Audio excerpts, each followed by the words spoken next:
Chcel som si pozrieť film a preto som si predplatil streamovaciu službu. A veľmi rýchlo som pochopil, že väčšina titulov je o vraždách a mysterióznych zmiznutiach detí. Čo dáva zmysel, pretože ľudia v dnešnej dobe majú toľko vzruchov, že kým niekde niekomu nerežú hlavu, tak ich to ani nezaujíma. Skrátka, tá hranica toho, čo na nás zapôsobí, sa veľmi zvýšila.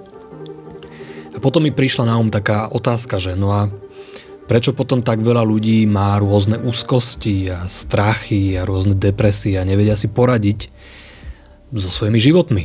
Veď mali by sme byť tým pádom odolnejší. Len je to presne naopak a dôvod je rovnaký. Tým, že máme tak veľa vzruchov, tak sme zvyknutí reagovať až na niečo, čo je veľmi extrémne.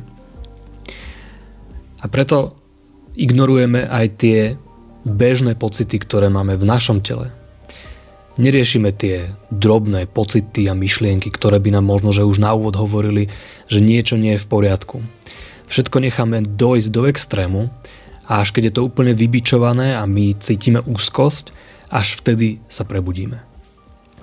Takže pozerajte filmy akékoľvek, aké chcete, ale skúste byť všímaví ku všetkému, čo sa deje vo vašom živote.